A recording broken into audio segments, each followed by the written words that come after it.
Hello and welcome to Model Mania, the show that is all about the passion for recreating the world in miniature. And today we are right on the cutting edge of model aircraft technology, the Mania-jet.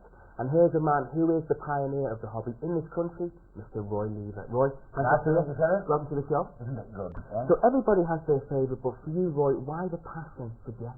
Well, they're awesome, Kevin. Absolutely awesome. I mean, you can't hear anything like this.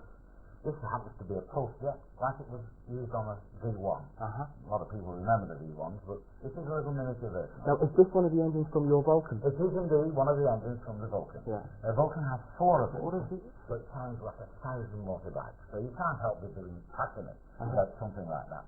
And it enters every beer tent at every show you've ever been to. And how quick does the Vulcan go? It's over 200 miles an hour. So what's that feeling like when you're flying the jet over 200 miles an hour? I've flown a lot of models in my life, Kevin, but this one is just absolutely on its own, way out on its own. The speed, the difficulties of flying it, the difficulties of even getting it to land properly. We're going to be finding lots more about jets today. Also coming up in today's Model Mania, we're flying high with one of Europe's top model jet pilots, Mark Leasley. He prepares a scale model of an F-16 fighter, which needs great skill to be flown to look at the real thing. And we're joining the Jet Set, a group of enthusiasts going through thrills, spills, frustrations and near disasters during warm-up for a model air show. That is all coming later, but right now, well, you can get different levels of jet, can't you? Oh, certainly can. And you can get started for just a mere £16. From a solid fuel jet, invented 50 years ago. That was the first jet, yeah? It was indeed. Right. And then you can get started to go to the £16 that we talked about with this one here. And then in between that and the real jet, we did this. It was an engine with a fan on the front, surrounded in a tube. And this created a thrust at the back. Unfortunately, did wear out the engine rather quickly because it was doing 30,000 revolutions a minute. So it wasn't that popular, but it was a form of jet and allowed us to fly. Yeah. Sure it was. And then of course we arrive at our friend the V1. He obviously is only for specialists.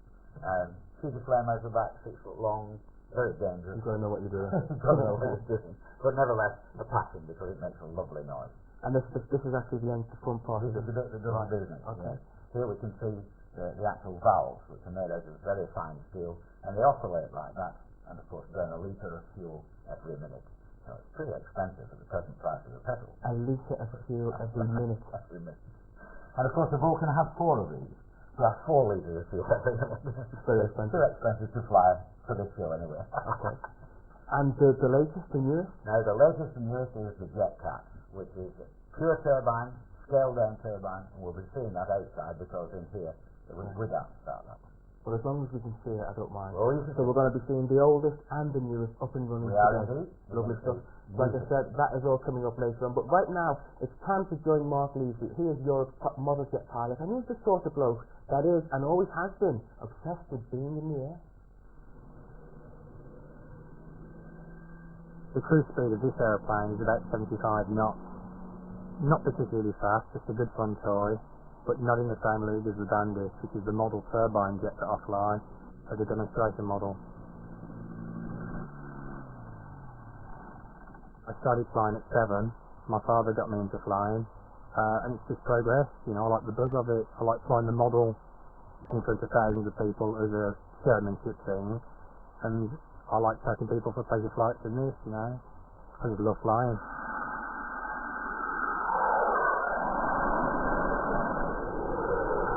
Every scale jet out there, full size, has been done as a model. You know, when the CF-117 stealths were done, they were doing models of them within a matter of weeks. So it's all been done. This is the Philip Avon's F-15 Eagle. This is a scale aircraft, different to the other types we've been flying. This is purely being built to actually use as a competition aeroplane. It's got a slightly smaller turbine in this one. It's the new AMT Mercury HP. It's pushing about 22 pounds. Static thrust, that is. We use it simply for display flying and competition. With the sport style of flying, It tends to be sort of high G manoeuvres, fast, low, a bit more radical, whereas with the scale aircraft you tend to fly it more smooth and realistic, make it look as real as the real aircraft, as if you were at top of Farnborough watching the real thing. It's a totally different style of flying. Air brake down, wheel brakes on. Okay, here we go, pop them off.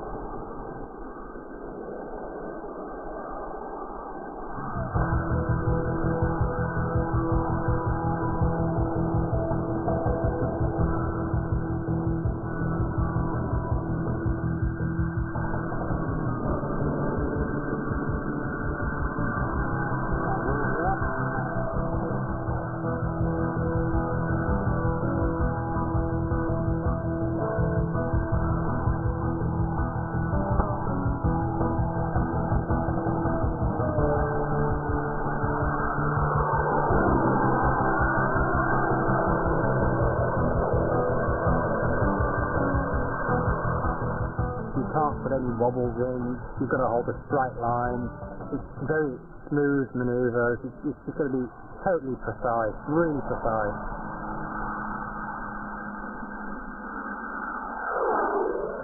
Try and keep it as smooth as possible. You want hardly any wind, crosswind, well, any wind at all. Thermals can't help. You know, you come to a nice boom of a thermal on a flyby, and if the airplane slightly lifts a foot, not even a foot, the judges don't score it. It really has got to be really beautifully on a level all the time.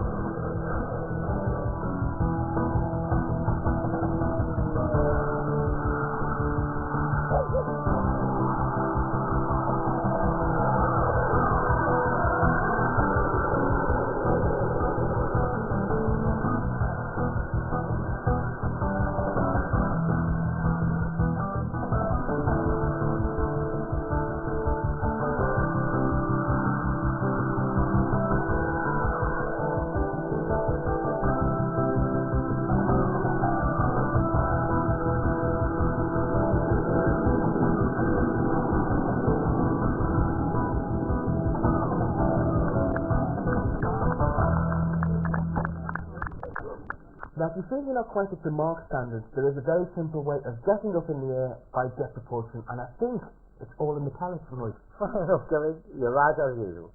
And it all started here during the war with this glider that you can see, because that's what people call it. Now, it isn't a model of a glider, this is the actual thing, and as far as I know, it's one of only two left, although there were thousands built during the war. And it's powered by an ICI patented pellet, which produced only gas, not a rocket. Not like a rocket. What was it used for? That's a good question. We really don't know, although I do have a statement by a German pilot of BS 109 who was flying over Southampton Water, and he said that dozens of these were fired at him from the ramps that we've recreated down there. And what was actually in there? So it was full of what? Was it concrete in the front, or? Well, that's all it was, concrete. There was no explosives in it, so I do not understand what it was supposed to do. Had it been explosive, you could understand it. The German pilot thought it was explosive, that's why it flew away. It's obviously the job, though. Yeah, it did indeed. So here's the modern pellet, or the modern JetX engine. JetX, of course, invented from that system there. Here we have the actual fuel, which looks like a pellet, but it's not for taking, of course, or anything else. And inside, we put 3 of these pellets. This is the fuse to light it, and it's already been coiled by me, and that simply pops in the hole, and then you put the cap on. Here's the cap, and you put the cap on. This is one I prepared earlier, and we can see that we already have the fuse sticking out, ready to be lit.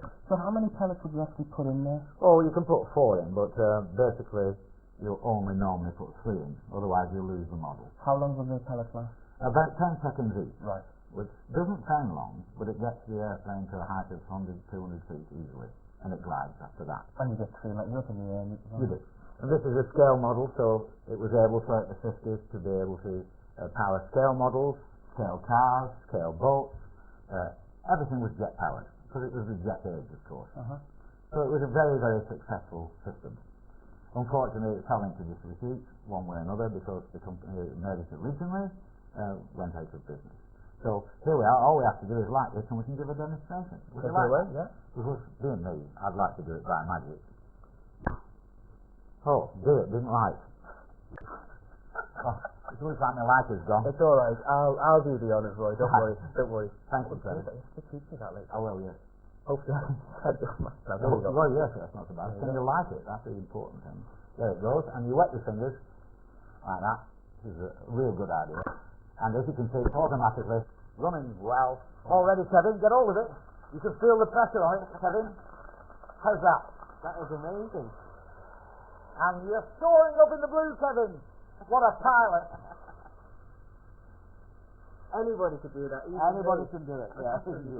But Absolutely. it is. I mean, it's not complicated, and at least you get the feeling that you're up in the air That's with right. jet propulsion. And you felt the pressure on I it. did feel the pressure, yeah. Amazing, isn't it? Now, if you fancy something a bit more complicated than that, after the break, we will be showing you one of the latest, we will be firing up one of the latest computerized jet engines, and we'll be joining the jet boys preparing to throw crowds at a model air show. See you soon.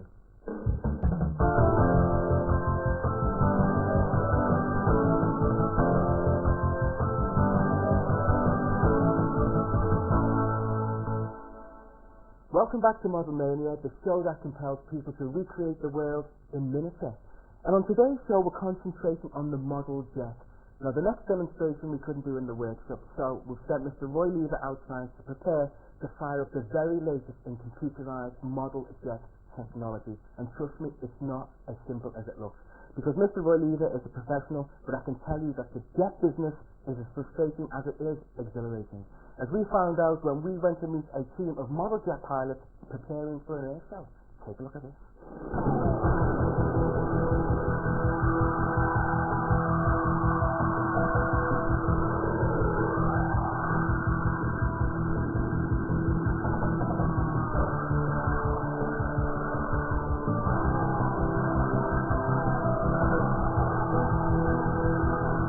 It's just a hobby. Once it gets a grip of you, I don't know, it just gives you such a rush. And when you take off and you land it, the feeling it gives you is absolutely fantastic. I can't explain it. I could, I wouldn't be allowed to say it. It's a fantastic hobby.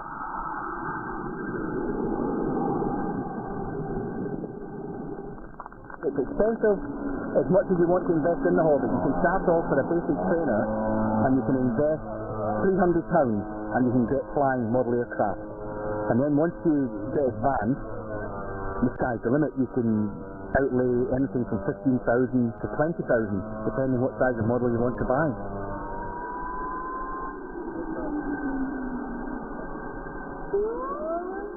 It's the first flight of the model, and it's the first flight for myself as well, so quite nerve-wracking.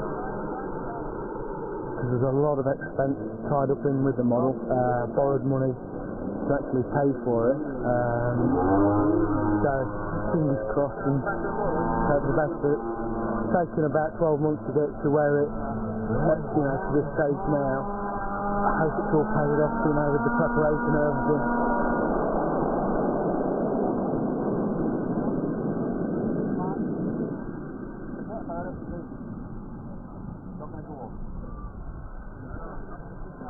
It's actually just bent the undercarriage pin slightly, but nothing we can't fix.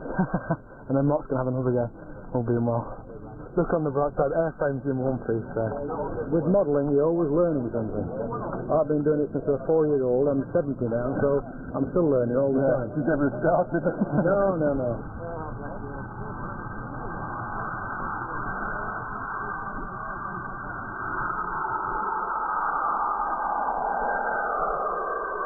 On a new plane, you're always anxious, you're always worried about things going wrong. But once you've flown it for a while and you settle down with it, you appreciate things. You look at the takeoff and think, oh, that looked really realistic. Or you look at the landing and go, oh, that was terrible. And just throughout the flight, you start appreciating it and trying to not make as many mistakes as you did the previous flight. I just make up as I go along.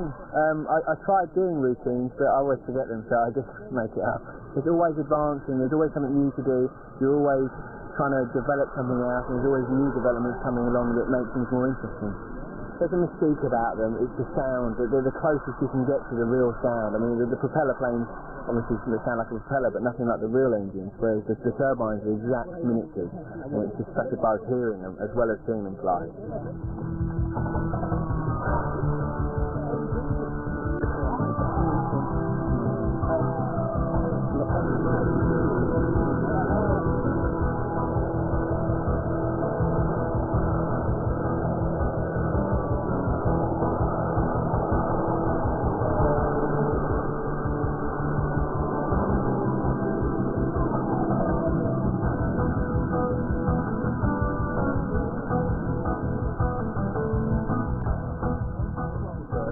Well, again, what's happening is the nose leg is, as it's going to take off, the nose leg is actually bending further back. And of course, then you're losing the nose height, which is then what happened before. And you get then the airplane is getting put back down onto the ground, and it's not lifting off, unfortunately. So,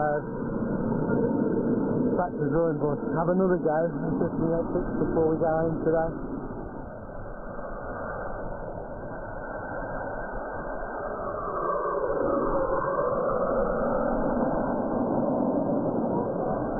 Just to keep it on.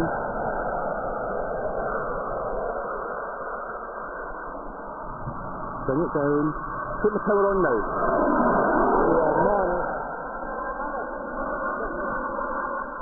Zero time. Right, okay. I've got you now on the emergency time, gentlemen. You're very loud. This is when you have got to get it down. Plus 30 seconds. This time. Finals.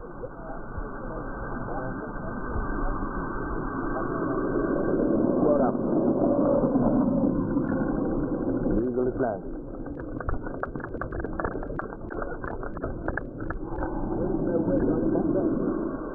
When you're flying these aircraft, they're so quick, you've got to be 3 or 4 seconds ahead of yourself the whole time. You've got to concentrate. It's imperative that you've got somebody with you to tell you your timer. And that's the most important part. If you go over your timer and you go into fresh air, the aircraft, we call it dead stick, and with it being the configuration is, they don't glide very well. And that's the problem why it's imperative that you land it before you fuel. And as I said, when you're flying it, you can't get a credit card between the cheek to your backside. It is all on the takeoff and all on the landing. And you only get one chance. That's the buzz, that's pardon the pun, and that's what makes it the best hobby in the world. It's great. Alright. Thank you.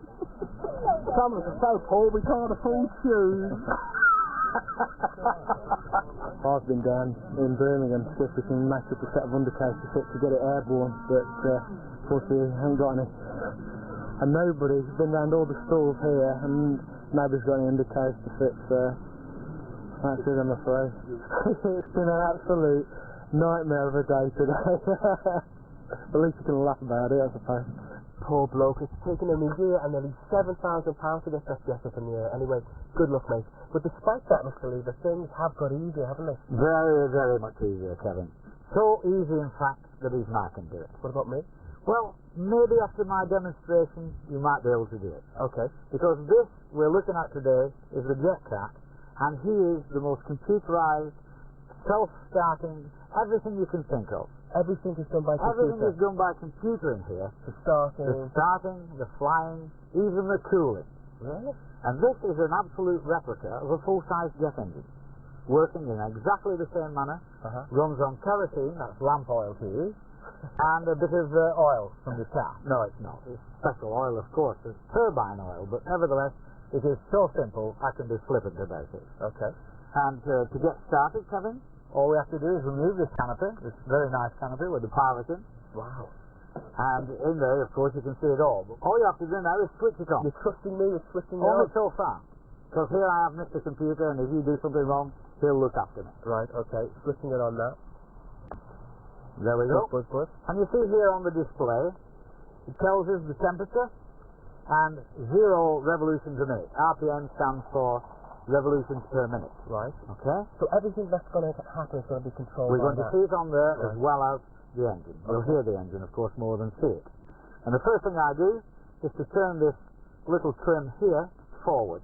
and then put the stick forward. Right. And then the computer knows. So There we go. Isn't Isn't it magic? Absolute magic. Now hang on to it because that's quite a lot of power. And it's all building up here on the computer now. Yes, you can see the revs there, Kevin, and you'll hear it settle down to 45,000 revolutions a minute. That's an awful lot of revolutions a minute.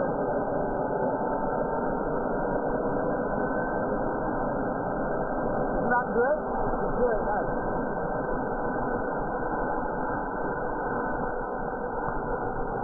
Now we have control of the motor. Up to then, it was only the computer. Now it's my turn. Here we go. Watch.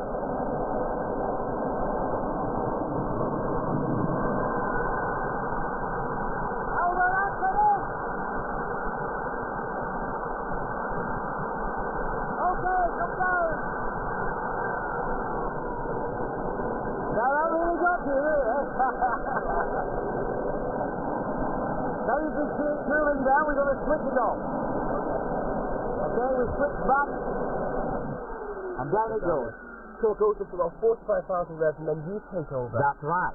It does it all itself. It says at 45,000 revolutions a minute, that's idling. Right. And after that, I have control. So when you started pushing forward, it was just like that. You could feel it, couldn't you? So how fast did that go then? About 250 miles an hour. Uh-huh. And you can hear now the engine cooling down. And that's all being done again. All being done by the computer. Right.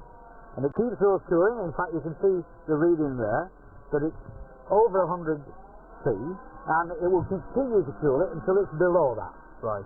And that's just blowing the air straight through the engine. And even full-size ones haven't got that, you know. That's just incredible the way. Is that normal? Yes, perfectly normal. Oh, okay. You're not doing anything, don't worry about it. But it was fun, I saw you laughing, you enjoyed it. No. Do you think you can take off now? No. Here's the transmitter. No way. You sure? No, I'm absolutely positive. We can get it off the garden here, there's no problem. So then, how much would an engine like this cost? The engine costs £2,100, which is about a week's salary for you, and the rest is airplane cost, which is about another £1,000. But nevertheless, it's a wonderful toy. Yeah. And to buy a full-size F-15 is probably about 200 million quid for all I know. Your wages, Roy. Well, yeah, I've let the secret out now. I should have done that today. So once you talk about what it is, you wouldn't want to go back? No, you wouldn't want to go back to ordinary flying. This is definitely a world of its own. Roy, all I'm the converted. I am converted. Okay, well, I'm glad we've converted you. At long last, David. It's been a hard job. Thank you today, Roy. Thanks a lot, David. And thank you for watching Model Mania. Join us next time, and who knows what it will be. It could be model trains, automobiles, or even submarines. See you next time on Model Mania.